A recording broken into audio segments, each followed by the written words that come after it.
Germans have a cultural tendency to name things directly, and being back here is sharpening that instinct, so I'm going to say it plainly. Trying to save American democracy right now is like trying to resuscitate a corpse. The vital signs are gone. The Constitution's no longer breathing, and yet the national instinct is to still pretend that the patient just needs one more push. But once the body's cold, CPR is not an act of hope. It's an act of denial. Before anything else, this moment needs a definition. Let's assume that there are three phases in the failure of a democratic system. The breakdown, the loss of institutional function, guardrails, and corrective mechanism. The reckoning, the psychological recognition of that breakdown. And the aftermath, where rebuilding is possible if the factual record survives. America is right here, in the period after the breakdown but before the reckoning. The system has already failed. What you're witnessing now is the erosion of outward forms that remain. It's an empty shell. Why does this orientation matter? Because without it, we're going to misread the moment entirely. This narrow space here between a system's breakdown and society's recognition of it is the most unstable phase of it all. In this space, we reach for tools that no longer work and wait for signals that the system can no longer provide.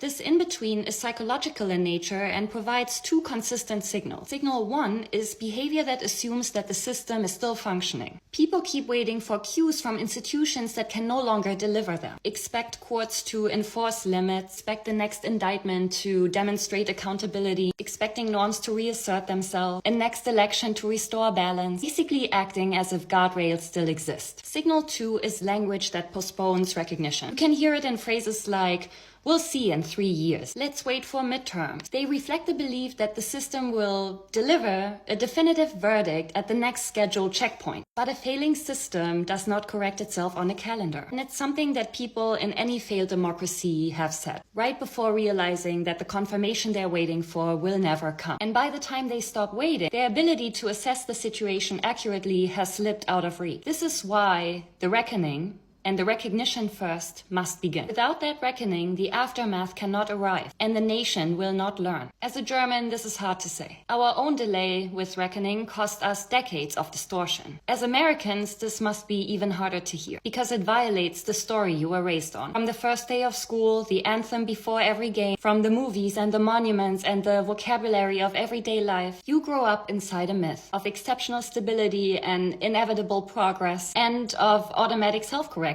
This myth, in my opinion, is your greatest liability. And it's in great part why and how you got here in the first place. And I genuinely believe that no society can grow while holding on to the belief that they're exempt from the vulnerabilities that shape every other nation on Earth. And here's what's absolutely essential and necessary to remember. Once a democratic structure is gone and has been infiltrated, acting as if it can be revived wastes the precious time you need to learn the skills required for the reckoning. This moment must matter in American history. This might be the first crisis America truly cannot outrun. And it's the first one that fully and openly exposes the cost of never having reckoned before to the entire world. Every major rupture before this one was absorbed without national accountability. Events were softened, renamed, or folded into a story of resilience. If America treats this moment like previous ruptures, then this breakdown will not become the end. It will become the template. This moment cannot be rewritten, and it cannot dissolve into euphemism. How do we make sure that that doesn't happen? The essential task is to shift the focus of the effort. Protesting, signing petitions, calling representatives,